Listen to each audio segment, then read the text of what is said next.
Welcome to the Jukebox Podcast from WP Tavern.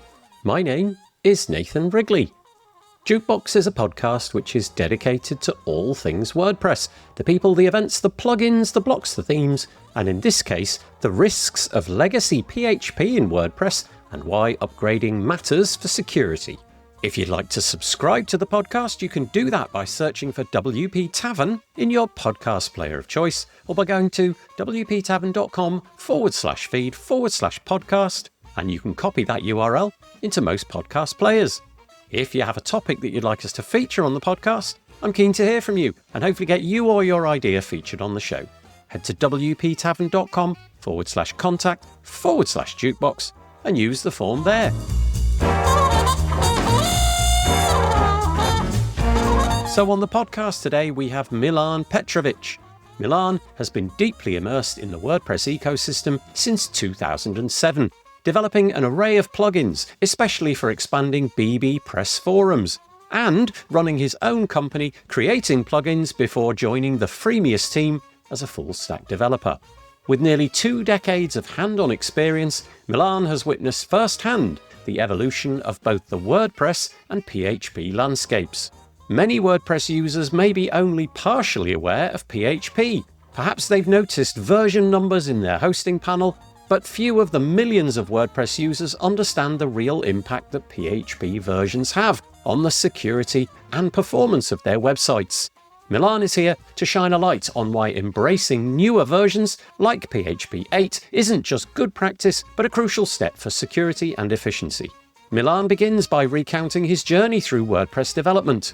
The conversation gets into the heart of his recent WordCamp Europe presentation, which tackles how legacy PHP code exposes sites to thousands of open bugs and vulnerabilities, and why relying on old versions is, as he describes, an active invitation for automated exploitation. The discussion explores the contrast between running legacy code and using the native shields of modern PHP, and highlights how PHP 8 not only closes security holes, but also delivers major performance boosts, reducing memory usage and accelerating speed.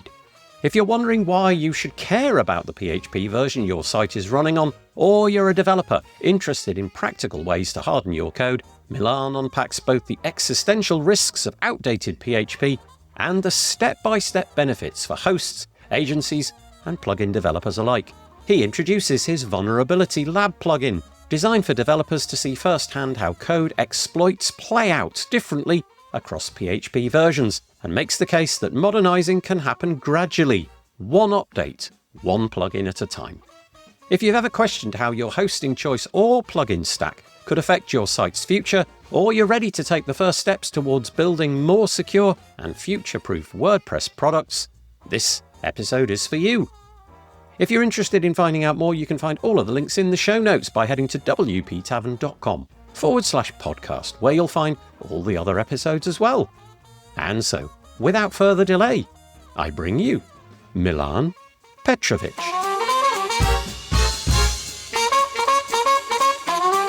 I am joined on the podcast by Milan Petrović. Hello, Milan. Hello, Nathan. Thank you for having me here. You're very welcome. We're in a beautiful, beautiful media room at WordCamp Europe, and I know that you have already done your presentation because we just had a little chat about the fact that you've done it and it went well and all of that.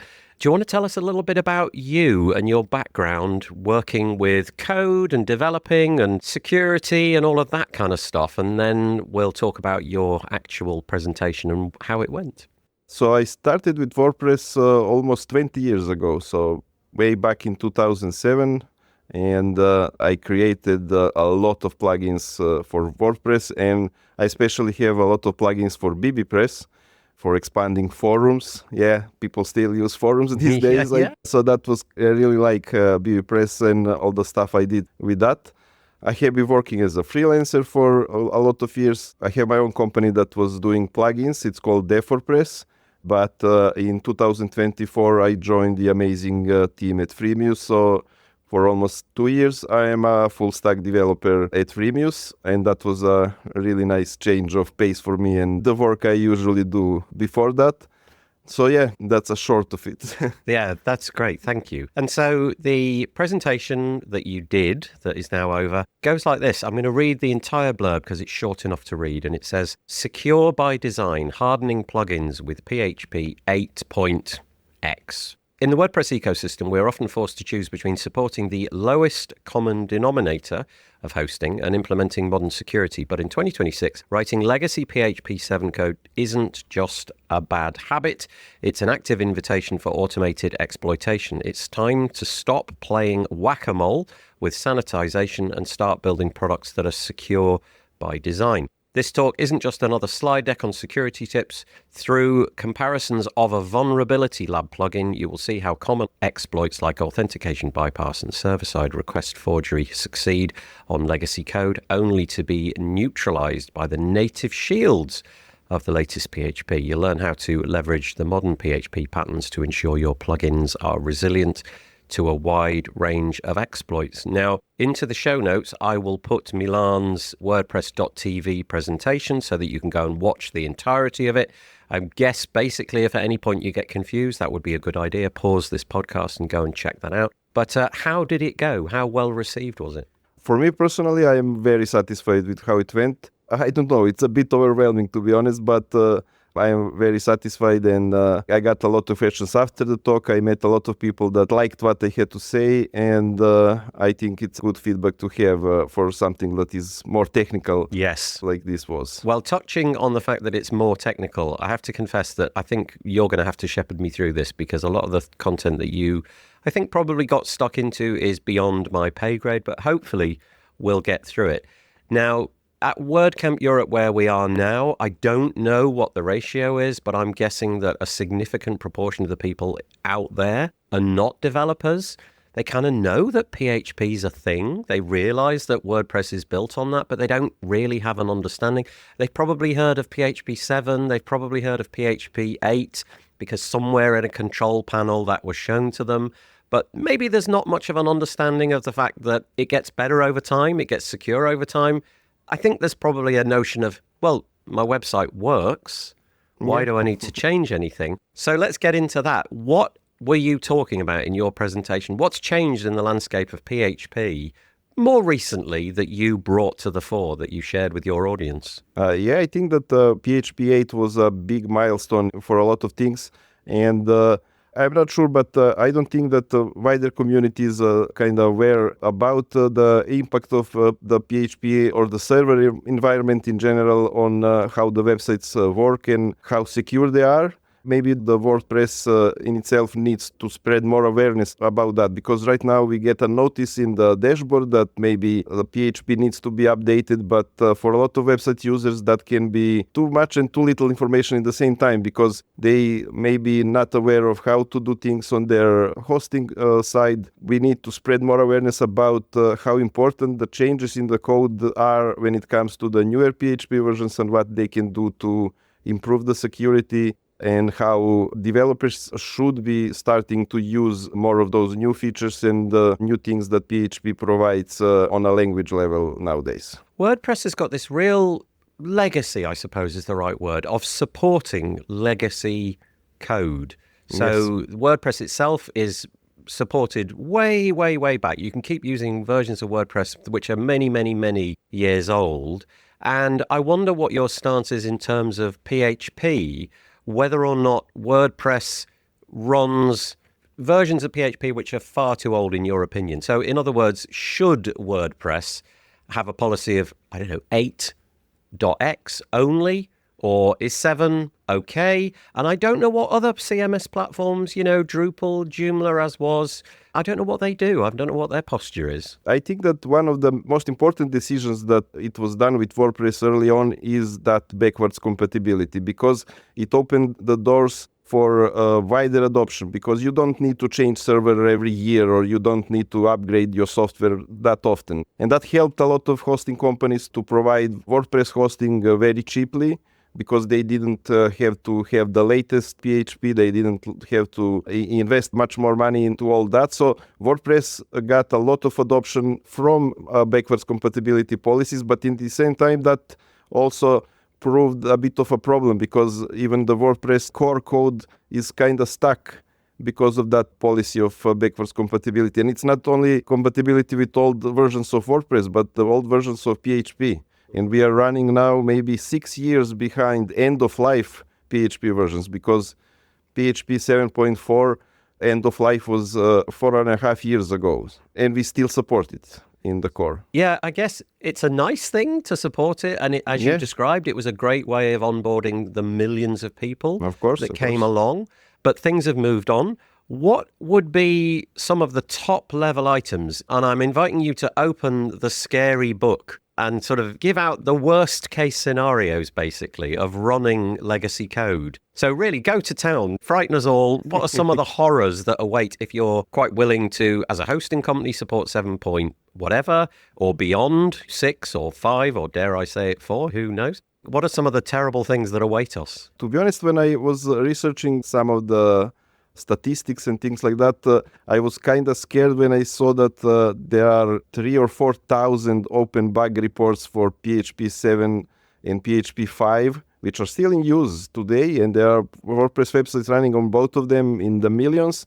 And there are 3,000 or 4,000 open and confirmed bugs that are never going to be fixed. Never. So PHP 7 has thousands of bugs. And I'm sure that not everything's security related, but a big chunk of those bugs are related to security. And there are open exploits that run on the PHP level. They don't care really about if you are using WordPress or using something else. It's more like a exploit on the level of on a server side. That can be quite scary, because even the technical people are not really sure what are all those bugs. Who is going to go through 3,000 or 4,000 bug reports? Yeah, so just to sort of describe that, the fact that there is no more updates to the 7 branch of PHP means that all of those bugs which are publicly available, anybody can go and read great detail about what they are. Well, that then means that any hacker can do that, and probably did like a dozen years ago. Of course. And so really you're painting a picture there of you're asking for trouble. There are hosting companies that maybe do things a bit differently, because you don't need to run PHP as it was created. You can build your own version of PHP. You can patch bugs on your own. And a lot of hosting companies are doing that. But in the same time, that also poses a problem. You are going to run WordPress and your own plugins on a platform that is not actually officially PHP supported. It can have some different quirks that make your code run a bit differently. A while ago, we had Facebook running their own PHP build that was quite different from the public PHP, but they used it and other people started using it. So I don't know. Still, I think that official PHP is the one you should be on, because you never know what other issues, even when hosting company patches the PHP they are using, maybe they are opening doors to something else that is not quite documented on that level. I think that the best policy is, I don't expect for WordPress to adopt the latest PHP or only supported PHP versions, but to kind of move quicker on the adoption of the newest version. So maybe we should be quicker to adopt PHP 8.0 or 8.1 as a next minimal required version for WordPress. When you say you don't expect WordPress to do it, is that simply because it doesn't have a history of doing it? Is there a technical reason why WordPress could not keep up with the latest version? I know we've got this plugin architecture where there's thousands and thousands of developers who are all doing their own thing, and there's all of that. Is there any technical reason why WordPress couldn't be on the cutting edge, most up-to-date, latest version? There are two factors in all that. First one is you can declare PHP 8 is the minimal version we support. We don't support PHP 7.4 anymore. And that means that you don't need to make any changes in WordPress at that point. You can declare it because WordPress is compatible with all PHP versions. It works on 8.0 and 8.5. That's no problem. But say that branch 7 is no longer supported, you're kind of pushing other developers and hosting companies to improve their support for newer versions. And you don't need to make immediate changes to WordPress. But at that point, you are open to modernize the code because now you can have more stricter typing across the board. There are some strict typing things in older PHP versions, but with 8.0, you can do all of that.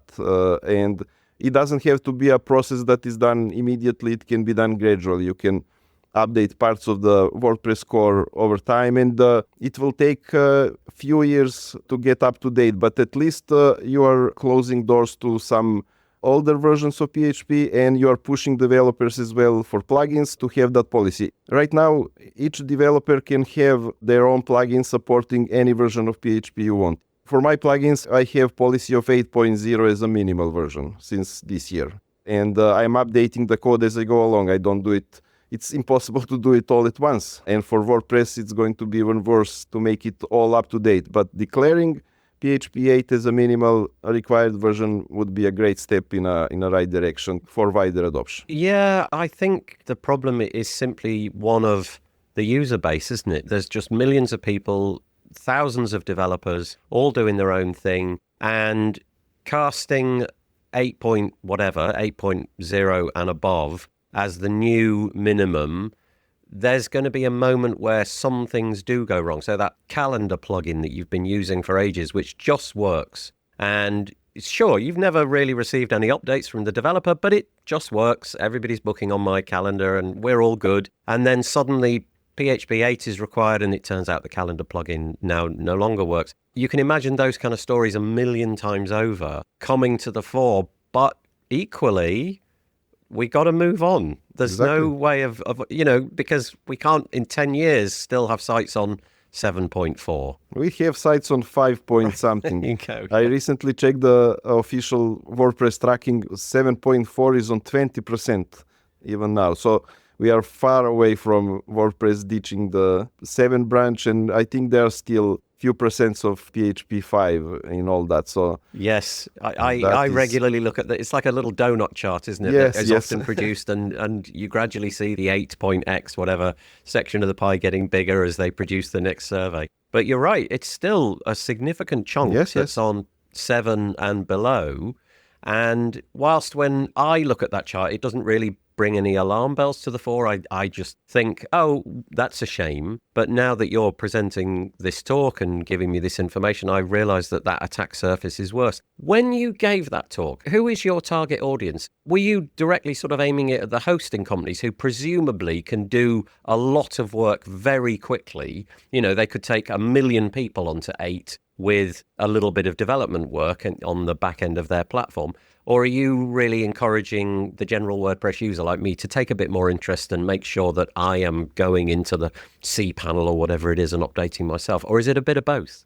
For everyone, actually. It's for developers to be more aware of what they can gain with the new PHP versions. It's for hosting companies, because it's not only about security when it comes to the newer PHP. The PHP is faster and faster, so each new version gets you 5 or 10% more performance without doing anything. So PHP 8.5 is more than 50% faster than PHP 7.4. So that's a significant update. And I have even one slide was showing how much less memory PHP 8.5 used to run exactly the same piece of code. So it's pretty wild to see that hosting companies are maybe the biggest factor in all this. They will gain a lot more because they are going to free a lot of resources to run more websites, because PHP is going to use less memory and it's going to be faster. So I understand they need to invest a lot of money to do all that, but I don't know. I think the gains from that are very significant on that level alone.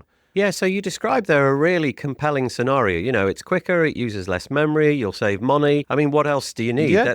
You've just presented the entire argument. However, it hasn't happened. So technically speaking, why do you think it hasn't happened? Is there an acquisition of new knowledge that is difficult to take in? Is it that simply you'd have to, retrain your staff? How do you understand that it hasn't happened? What are the reasons people are digging their heels in and not making these updates? I kind of make the group of 2 or 3 types of hosting companies. One, and that's usually more expensive, managed hosting solutions. They are forcing the updates. They are not maybe on the latest version, but they are forcing their users to use at least 3 or 4 versions of PHP back. So maybe 8.2 or 8.3, which is a great step in the right direction. There is also a problem of support. If something starts breaking, they are going to be the first one to be asked about that, because they made a change to the server. So why now website that was working yesterday is no longer working today because of some change made on a hosting level? So there are a lot of factors to play into that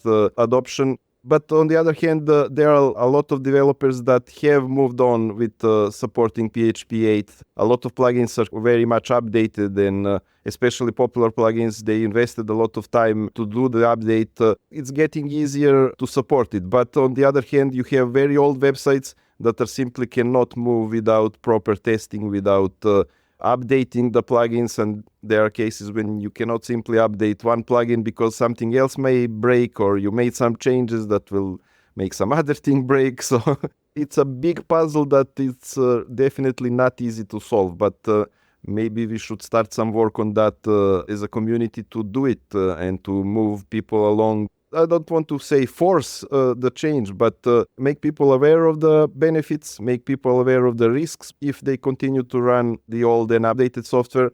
And the same goes for not updating plugins, not updating WordPress. No matter how much work is done in that regard, there are still most likely some exploits on a WordPress level for very old versions that at some point someone is going to find out about and exploit. I mean, I guess the motto of WordPress was democratize publishing, which means basically make it available to everybody. No matter your level of expertise, make it available to everybody. And I'm sure that if you were to grab the CEO of any hosting company and say, I can save you money, I can save you resources, and all of those things that you outlined earlier, they would, yeah, we know. But we've got thousands of non-technical people using WordPress. I kind of have this analogy in my head, and it goes a bit like this. Several years ago, I bought a bike, and it sits in my garage, and there is my bike. And I expect my bike to work tomorrow in the same way that it did 4 years ago. And in 10 years, I expect my bike to work. I don't expect there to be an update to wheels or gears or the saddle. It doesn't need an update. It's just a bike. And I need my bike to be a bike and nothing more. And I get the impression that many people treat their WordPress website as the same thing, this sort of static commodity that, sure enough, they pay a monthly fee for it, but it's this website. It's a thing. And it doesn't need changing. And so what I'm trying to say is I'm fairly sure that the hosting companies are met with that an awful lot. The customers who just, it's a bike, it's a website. Do you know what I mean? Yeah, but you need to maintain your bike. If you don't do it, it's going to, your belt is going to rust, your wheels are going to be deflated or whatever. A lot of things can happen with it if you don't maintain it. So we don't need to upgrade everything all at once, but we can start from some place. We can do it gradually, but still WordPress needs to be the platform that leads the charge in that, because it's going to force other developers to do it. It's going to force hosting companies to start doing it. And it's not a big jump moving just that one version, but it's going to help to move things along faster. Let's see how it goes in the next few years, but I really don't expect for WordPress to drop 7.4 for at least a year or two, maybe even more. I love your rebuttal of my bike analogy there. That was perfect. That's exactly right. The bike will rust. Yeah. The wheels will be deflated and all of that. Yeah. So we need to drag the WordPress users along. Now, in your presentation, you mentioned something that I have never used, the Vulnerability Lab plugin, which you used to demonstrate the attack. Can you just tell us a little bit about that? Because I'd be curious to follow that up, and maybe some people listening to this would too. I created for this talk specifically to add a few examples and to run the code that is going to show those things if you run the plugin on the old version and the new version of PHP. And I do plan to expand on it because there are a lot more PHP security elements that can be demonstrated in that way. So it can show you have like in many cases the same code, but if you run it on one platform, you're going to get one result, and if you run it on the newer one, you will get something different. So it's useful to show, and some of those changes are quite small. Those attributes that you can add to the code are very, very small, but they can really help you to improve security of your plugin. And there are more complex security measures that can be implemented, but the format of the talk wasn't really suitable to mention everything, but this was like something to get you started on the path of discovering what else PHP 8 can offer when it comes to improving the security of the plugins and what possible exploits and vulnerabilities are there. I tried to use some obvious things that are very easy to spot, and I'm sure I did made some of those errors myself in the past. So some of those examples are something that I dealt with when I was upgrading my code. So I'm sure that a lot of people can see similar problems in their own code and similar kind of solutions that can help them to overcome those and to make them much more resilient in the future. So is your plugin designed primarily, would you say, for developers in mind, or is it something that just a typical end user may get some mileage out of? No, it's more for developers that they can run that code and see how it behaves on the old version and the new version to demonstrate some of those things. And I will definitely expand it to include more examples in the future, even for myself to document what can happen if you run something in the old version and the new version. I had some suggestions coming to me maybe a pattern library that is going to show what is the pattern that we use with old PHP and how to improve it with the new one, and document which version of PHP is going to support it and how it's going to improve the code. So is the idea then that you would install it on various different, let's say that you've got a live site and you've got, I don't know, a development site and another development site, is that you would put it on each of those different PHP versions and just sort of compare and contrast? Yeah, that can be used. Yeah, in that way. And what's the reporting that you get? Is it kind of error logs, that only a developer would be able to understand, or is it in plain language that somebody like me could understand? Right now it's a bit technical because if you run a certain part of the code, some of those elements do have a visual component in the admin section. You will see one of the examples, if it's run on PHP 7.4, is going to result in a fatal error for sure, depending on the server settings. And if you run it on the new version, you will get a full code running and executing as expected. So it's a bit of a development thing that developers can use themselves to show maybe to potential clients or to website owners what is going to happen if they continue to run the outdated versions of the PHP. So it's not just the PHP 7.4 is bad, but here it is why it is bad, actually. Okay, that's a really interesting use case, isn't it? So if I'm an agency owner and I've got, I don't know, a client over here who is absolutely wedded to this plugin, this calendar plugin, say, and we know that the development of that plugin has ended years ago, then trying to persuade that client to find something new or have something new built is difficult. But with the capabilities of the plugin that you've created, you'll be able to show in a sort of readable human way, okay, right, that's all very well, but we've got to get onto PHP 8.0. And when we do that, this is going to happen. So that's actually quite a useful tool for agencies to be able to dangle things in front of the noses of their clients. Potentially, I don't know, get some new work out of it as well, because there's this extra work that needs to be done to bring it up to the modern standards. Yes. And one example especially demonstrates not only security, it demonstrates the performance. It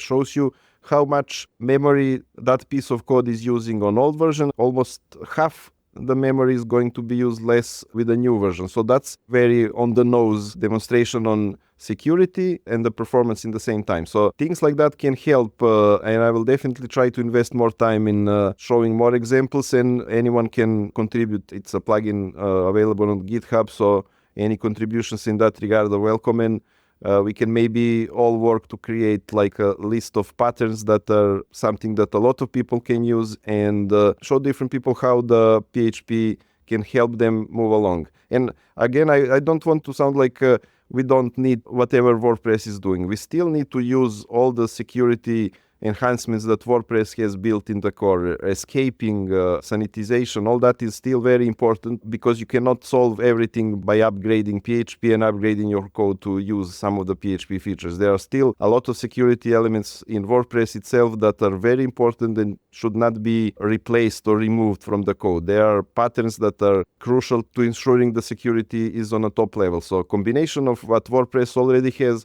plus everything we get with the newer PHP is something that we should strive in the future and to make things better. And it's not that complicated to start with the process. You can start upgrading small things. You can start with stricter typing. You can start with very small changes, and then gradually you can add those new attributes. You can replace some of the functions that you maybe used with old version of PHP, but there is something better in the new version. So that's something that everyone can do a bit at a time. So not everything at once, spend time and make some gradual upgrades, and that's going to help moving along. You are obviously here to talk about where PHP meets WordPress, but presumably you yourself are gaining intel from the PHP community. Is there a resource, like a central PHP resource, that you would direct people to, or would you rather steer them towards kind of WordPressy resources, the things that people are doing in the WordPress space and the hosting space? There's not really a question there, but it's more, where do you find your information? Where's the most reliable place? You need to check everything. PHP website is a really good resource to find the information about what's coming in the next version of PHP, because the preparations take up to a year to release a new version of PHP. Okay. So they are now on a cycle that every December we get a new feature version. So in December this year, there is going to be PHP 8.6. And you already know most of the things that are coming to that version. You have the detailed list of changes for every PHP version. And that's something that any developer should look at, and to see maybe something that will drive them to upgrade. In the current usage of third-party libraries, there are a lot of libraries used in PHP that have moved on beyond 7.4. There are a lot of libraries that now require 8.1 or 8.2. If you depend on some library for, I don't know, parsing URLs or doing something else, something for security, something for whatever, you may face the problem that if you want to use the latest version of that library, you will need to have the newer PHP version. So you are kind of forced to upgrade your plugin requirements to meet with the requirements of the third-party libraries. And outside of WordPress ecosystem, those libraries will move much faster with the adoption of newer PHP's versions than WordPress itself, because they don't deal with millions and millions of websites that are affected. They are creating the library the best way they can, and they want to ensure that their library is secure, that the library has access to the latest features. So they are going to bump requirements for those libraries on their own. And if you are depending on it, you need to do it yourself for your plugin. So it's kind of, those libraries are kind of forcing the hand of some developers to upgrade, even if they maybe are not ready at this point to do it. Yeah, it certainly sounds like there's no lack of information out there. If you make it your business to find the information, then it's all there. You've just got to make the effort to go and find it. I've kind of run the gamut of everything I wish to ask. However, I'm very conscious, as I said at the beginning, that this conversation is a little bit above my pay grade. Is there anything that I missed that you wished you had been asked that you wanted to get across? Well, I think we covered a lot of stuff. Well, I'm glad to hear it. That's great. Yeah, thank you. In which case, I'm assuming, given that you've come to an event like this and you've put a plugin on GitHub, you're sort of semi-available or very available to have conversations with people around this. And if that's the case, where's the best place to find you online? A website or an email address or a Twitter handle or whatever? We included the slide with the contact information. So even the email, if someone wants to get more information, they can do it on various social networks as well. So any input about all that is welcome, and I'd be happy to help if someone needs some pointers or additional information to get started with all this. Well, thank you. That's very much appreciated. As always, if you go to the show notes on the WP Tavern website and click on the